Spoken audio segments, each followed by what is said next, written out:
What would be your best piece of advice for interior designers right now while navigating this crazy tariff uncertainty day to day? Change careers, become a dentist. I think that's, but if it's a little late for that, look at domestic suppliers, look at European suppliers. You've got this 90-day window where products out of Vietnam or Cambodia and the Philippines, Indonesia are not getting hit yet.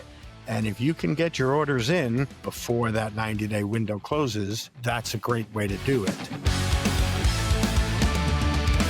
Hey kids, and welcome to Design by Wingnut Social. I'm your host, Darla Jethro Powell. And today we have guest Warren Schulberg of Warren's Report. He is an industry insider on the furnishings industry. And today we're talking about the tariffs. What the hell is going on with the tariffs? How is that affecting us in our interior design business? What should you be doing in order to mitigate some of those 140% increases or X amount of increases for your clients? Some strategies you need to look at and where you need to go to find out more about what are the options for us as interior designers to cope with this with our clients. Warren joined us on last minute notice. And as we're recording this on April 15th of 2025, who the hell knows what's going to happen today, tomorrow, or next week when this airs on Wednesday. I wanted to thank you again, Warren, for doing this in such short notice. Before I get to my interview with Warren, I just want to remind you that Design by Wingnut Social is on YouTube. We have our Design by Wingnut Social channel. You should see it. Check out the new look, the new set, my hair, what a mess it is. And you can see us and our guests and our beautifully edited videos on Designed by Wingnut Social on YouTube. So go check that out. And we are also sponsored by Wingnut Social, a digital marketing agency for interior designers, architects to the trade home pros. We do search engine optimization, SEO. We do social media marketing, full service. We have our new hybrid plan. If you need help getting out there and getting seen by your ideal client, your higher end ideal clients, so you can help mitigate some of these costs, this offset, and grow your pipeline in spite of some of this, check out wingnutsocial.com and hit that Let's Chat button. We'll be happy to help. All right, guys. So before I get into my conversation with Warren, you know the drill. I got to tell you about him. Business journalist Warren Schulberg knows the retail business. He has been a regular contributor to the Robin Report and the Business of Home, as well as his own blog, warrensreport.com. As a former editor-in-chief for several leading business-to-business publications specializing in home furnishings retailing, he has chronicled the good, the bad, and the ugly, such a great score, of the business in a career spanning 4 decades. His award-winning commentaries elicit both praise and complaints. I don't see that though, Warren. You're like a teddy bear. I can't imagine anyone complaining about you. All right, guys, help me in welcoming Warren Schulberg to the show. Hey there, Warren Schulberg. Welcome back to the show. How the hell are you? Hey, Darla, nice to be back. Always nice when I'm asked to return. There are some places where I'm not, so I'm grateful for this. Thanks. Oh, I can't even imagine anybody not wanting to have you around, Warren. And if you guys are new to the show, or if you haven't heard Warren's previous episodes, you can head on over to wingnutsocial.com and use that little search bar to search for his previous episodes. First of all, I want to thank you for being so Johnny on the spot. I just reached out to you, last week to record this episode because you are an expert in the interior design business, in the furnishings industry, all things. The warrensreport.com, which I mentioned in your intro, is a tremendous resource for all the articles and the up-to-date state of the furnishings industry, from business takeovers, what the industry looks like. Most recently, of course, the biggest piece of news is the tariff situation on furnishings, lighting, home goods, what that's going to look like for us as interior designers here in the States. So who better to talk to than you? So let's dig in. Yeah, go ahead. No, I was going to just say tariffs. Gee, I never heard of them. Sorry, I haven't read anything about them. Yeah. Oh, okay. Thanks for joining anyway. All right, guys. All right. So tariffs is the big buzzword, right? And as we're recording this on April the 15th of 2025, it's going to air next week. We're going to put a quick rush on this one. Who knows what's going to happen, because this has been a real roller coaster day by day. It was X amount of tariffs on everybody. And then people were coming back saying, no, let's do free trade. Okay, maybe. And then not you, China. Not only are we going to up yours to what was it, 40% or something like that in the beginning. Now it's 140 something Yep. percent. And they didn't get the most recent 90-day reprieve. All right, so let's dig in. Biggest, lowest hanging fruit. Talk to me. How is this affecting our interior design Well, I audience? think you set it up just perfectly, which is it's the chaos that is really creating the issues for anybody who imports product, and anybody who sells it, and ultimately for the consumers who are buying this stuff. You've got a home furnishings industry where probably, depending on the individual specific sector, 90% of all the goods that Americans buy for their homes comes from overseas, the vast majority of that from China. You've got categories like lighting and metal furniture, silverware, most housewares, virtually any product with a plug. The vast majority of this comes from China. This is impacting everything. And while the furniture industry has done an okay job moving production out of China, they've moved it to countries like Vietnam and Indonesia, Philippines, Cambodia, which could get nailed again with tariffs. So as you said, it's a situation in great flux, but it's that flux that is fluxing up everything and is making it just really hard for any business to plan on what to do. And as you said, we're recording this on April 15th, midday. And by the end of the day, the situation could have changed again. It really just keeps moving.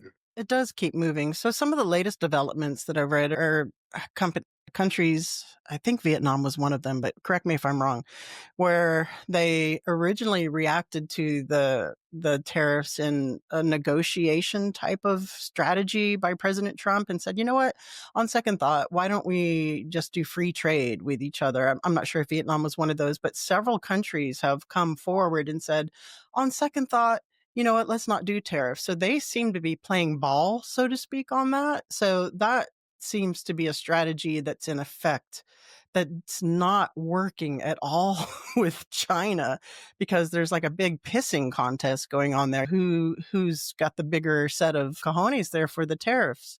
I don't know exactly where I'm going with that, but do you see that maybe in the long run being beneficial for the United States, for those manufacturers, as far as a strategy to bring commerce and strengthen the American economy in that way, not including China? It's a really complicated question. It is. The answer is no.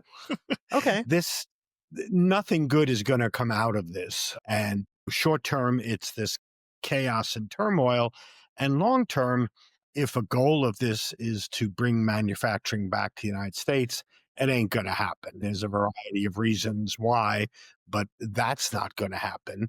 And Trump has shown in his rhetoric and policies, ever changing policies, that just because he agrees to something on a Tuesday, he could change it again on a Wednesday. So even if there's free trade agreements, I don't think that they're going to be very long lasting.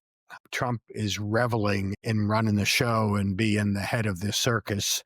And he just wants to continue doing that. And he wants to continue to people to jump when he says jump. So politics aside, right? There are some manufacturers, and I don't want to one way or the other, Democrat, Republican. We all have whatever. I don't want this to be like a biased, like any kind of sure, just in fairness for the audience listening. So there are like manufacturers of furnishings that do exist in the US. I know I was reading your article in Business of Home recently about the Chinese tariffs, and I believe you mentioned that Ethan Allen does source a lot of their stuff from American made furnishing companies. So I'm curious, before we dive into more of the tariffs and what are some alternatives, I'm curious as to why you don't think that some of these tariffs might help to ignite companies coming over here and building manufacturing here to avoid some of that. So you're absolutely right. There are some companies, particularly in the furniture business, that continue to produce domestically. Ethan Allen might be the biggest. I believe they make probably 60 to 70% of their products in the US, and that might be North America, including Canada and Mexico. But the vast majority of their products do come from here. And there are other domestic furniture manufacturers and retailers. Room and Board is a retailer that gets a lot of its products from domestic manufacturers. I didn't Uh, know that. Even some of the other big retail chains like RH or Happy's in the Southeast, they do manufacture upholstery products here in the US. They have their own factories. Okay. There is a component of this where the products are made here. And you've got some independent manufacturers. There's a furniture company called Vaughan Bassett that has resisted moving production overseas. They bring in some product, but the majority of their product is made in Virginia. And so there are options. But again, when it comes to wooden furniture, or what the industry calls case goods, probably 90% of this is still imported. Upholstery, a little better, maybe 60% of it is imported. But a lot of this stuff is made with components that come from overseas. So again, you look at upholstery companies, they're essentially using fabrics that are made in China. They're often getting their frames made in China or in Asia. These come in as kits, and they're essentially assembled in America.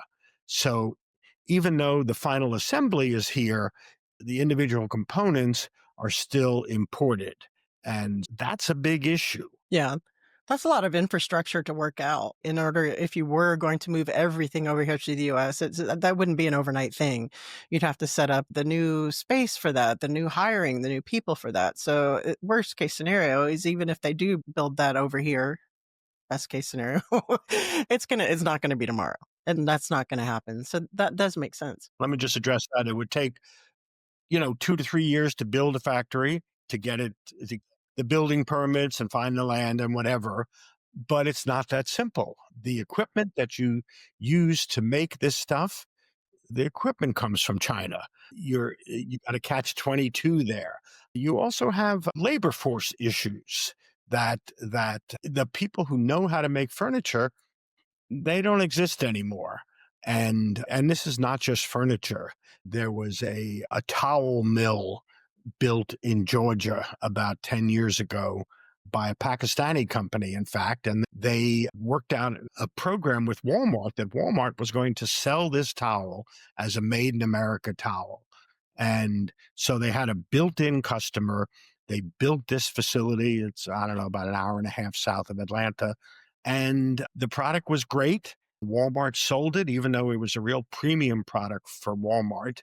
And last year, the company said, we can't do this anymore. And it wasn't just a matter of cost. They said, we can't find anybody to work in this plant. That part of Georgia is now a lot of Korean auto manufacturers have set up plants. And the workforce says, do I want to work in a Kia plant and a nice, clean, automated plant and make $25 an hour? Or do I want to work in a towel mill for $12 an hour or $15 an hour? And it's dirty. And the answer was, again, setting up a factory is not only time consuming, but there's a lot of individual components.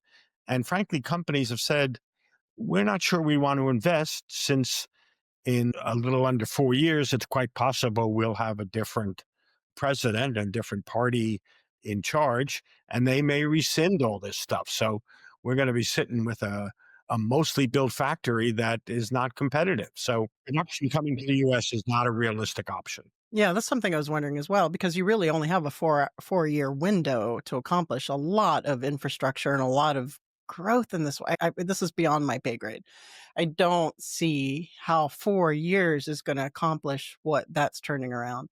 So say you're an interior designer and you're listening in the audience. So I could see that this affects a lot of newer interior designers, a lot of interior designers who maybe they aren't quite to the level of serving higher end clientele. Correct me if I'm wrong, where maybe they are sourcing more artisan type things or more things that are sourced in the United States, more curated, more to me, in my mind, as an interior designer, things sourced in the United States come with a more hefty price tag, a better build quality. Maybe I'm wrong. Maybe that's changed.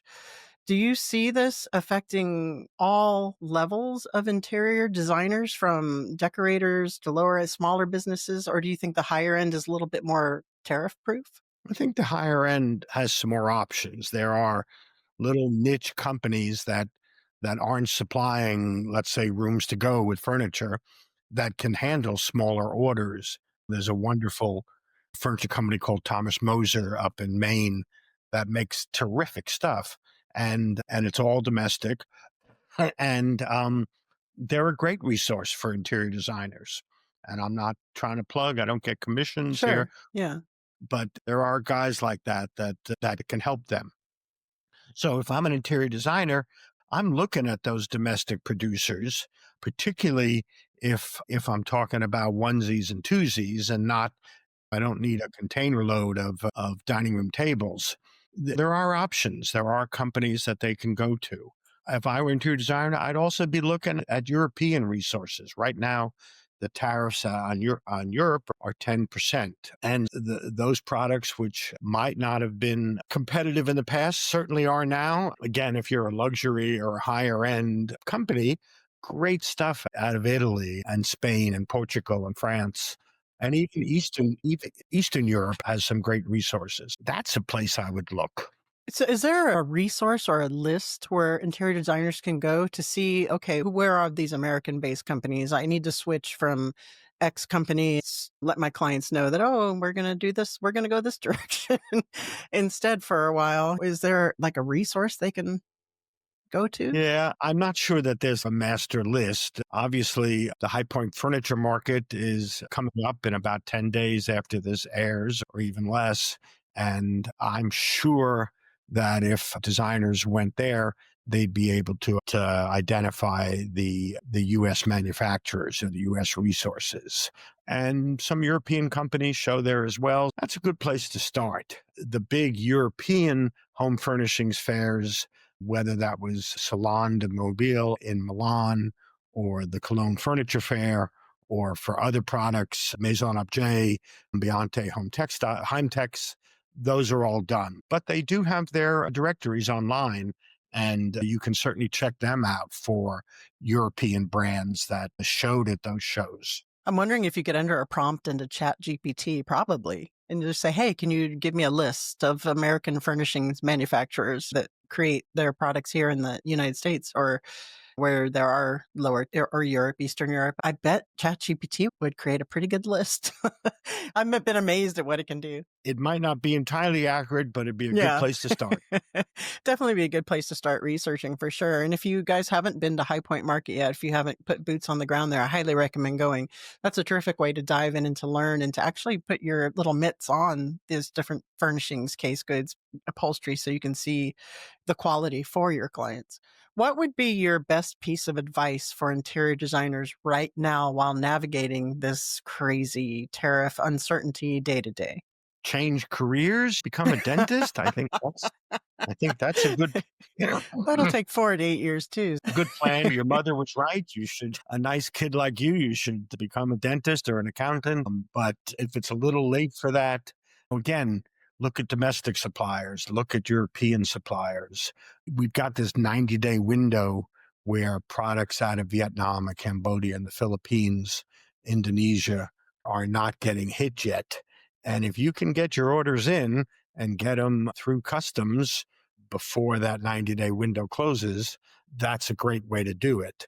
You've also got a lot of US importers that have loaded up on inventory in anticipation of all of this happening. So they may be carrying more goods than they normally do this time of year. And some of it you may not want to buy. Some of it may have been sitting in the back of the warehouse for 3 years, but some of it is good. And so you might want to check the resources you work with and say, hey, what do you got now that I can buy? And that might work. You might still be paying a premium because they know it's a seller's market, but it's still better than what could happen 90 days down the road.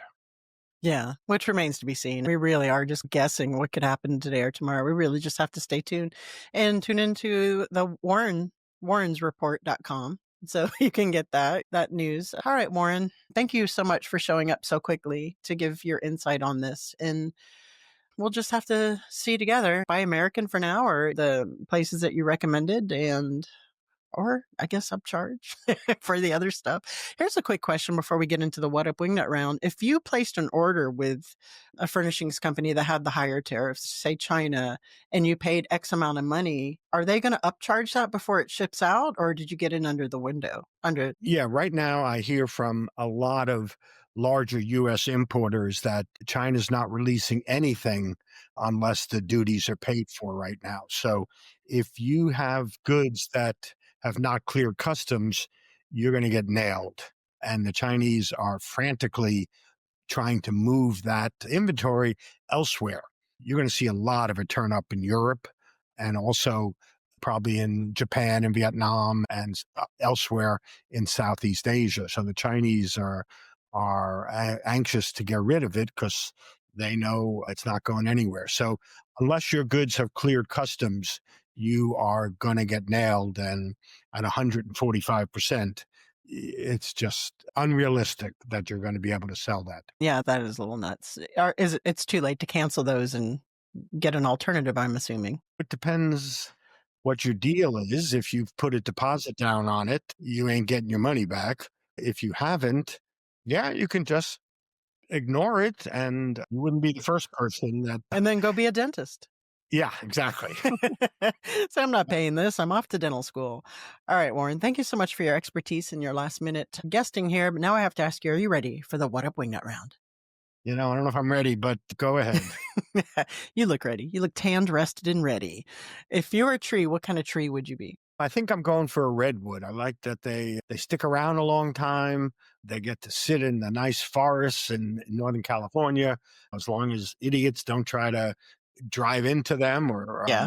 Or through them. and they get to look down on the world, which is not the worst perspective right now. I love it. If you could have one superpower, what would it be and why? Well, I think when you asked this question last time, I think I said I'd like to be able to fly without an airplane and without having to use frequent flyer miles. That might still be my favorite, but I think I would. I think I might go for clairvoyance right now. Is that it There you would be go. great to know what's coming. Is that the one I asked you before? I don't know. All right, we'll take flying. And last but not least, please recommend a book that's impacted you on a personal or professional level. So the world is so absurd right now that I can think of no writer who captured absurdity better than Kurt Vonnegut. And it may not help your business planning and it may not help you understand anything, but you'd certainly be entertained and amused. And I don't think that's a bad thing right now. So any Kurt Vonnegut book. Very cool. Warren Schulberg, thank you again for joining us. This is you're a third timer. This is your three timers club, Yeah. right? Thank you. And please tell the Wingnuts where they can go to find out more about you, where they can go to read up on all this tariff nonsense that's going on, and we'll call it a day. So I write for a couple of different, I call them publications, but they're not publications. Let's just say they're media. But virtually all of my writing, it can be found on my own website, which is warrensreport.com. Warrens is plural. Apparently, Warren Report, somebody else took that. That's where you'll find that I post probably 2 to 3 stories a week there on a variety of subjects, mostly related to the home business. Awesome. Thank you so much for joining us again, Warren. Thanks, Darla. Take care. All right, so a whole lot of we don't know, right? Wait and see, and stuff's going to be a hell of a lot more expensive, especially if you have it from China. Things to mitigate there. Are we already including these costs for our clients? You're going to have to, right? If you have something in customs that hasn't been released, and you're just going to have to. That's going to have to be the cost of doing business immediately with these orders going. But what is your long term? At least within 4 years, right? What does that plan look like? Are you pivoting? Are you looking at Europe? Are you looking at Eastern Europe? Are you looking at Argentina? Are you looking at companies who are making products in the United States? Quality products who are able to fulfill them. What does that look like even for them? The companies, are they going to be overwhelmed? Are they even going to be able to fulfill the demand for that? Because that has to be increased. Do they even have that infrastructure in place to fulfill them? Is this going to be another Oh, my leather sofa is not going to be delivered for a year. COVID situation. We don't know. There's a lot that remains to be seen and how this is going to play out.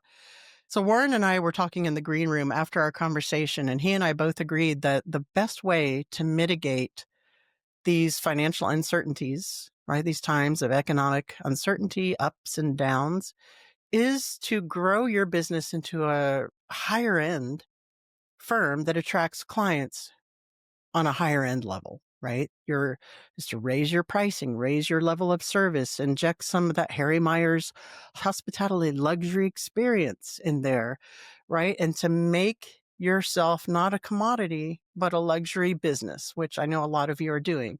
But those levels of business that offer that level of experience for higher end clients who maybe definitely aren't sourcing from Wayfair, sourcing from TJ Maxx or Target. You know where I'm going with this, right? So this is really going to hit those newer designers who don't have the trade accounts, who don't have the connections, or maybe aren't going to High Point to educate themselves on what's available. And again, if you have the means, or if you can put the means together to go to High Point to educate yourself, it's going to be a game changer for your business to talk to these vendors, to learn what that looks like, to set up those accounts, to grow those revenue streams for those furnishing pieces, especially within the next 4 years, right? Because we don't know what's going to happen, what that's going to look like. But the safe bet is go higher end, go American. That's the safest bet, or some of the countries that Warren just recommended.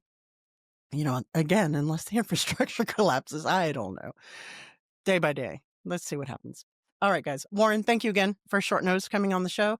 Guys, remember Wingnut Social again. Wingnutsocial.com is a marketing agency to help you build that pipeline, right? If you want to attract higher level clients for your interior design business, you need to make sure your messaging is on point. You need to make sure your targeting is on point with your social media marketing, your blogging, your SEO. You have to narrow that down, right? You don't want to be spending a whole bunch of money on AdWords, keywords, on websites, and getting paint consultations, tire kickers, unless that's your business model, right? You want to really laser focus your marketing. And you can check out wingnutsocial.com, hit that list chat button, and let's see how we can work together. All right, guys, that's it for this week. Short and sweet. I'm wishing you the best out there in these uncertain times. Let us know how we can help. And remember, until next time, to get out there, get uncomfortable, and be great. You've reached the end of this episode of Designed by Wingnut Social. But that's only the first step into accelerating your business the Wingnut way. Head over to wingnutsocial.com or call us at 786-206-4331 to see how we can help take your business from meh to amazing. We'll see you on the next episode of Designed by Wingnut Social, your digital marketing tightly fastened.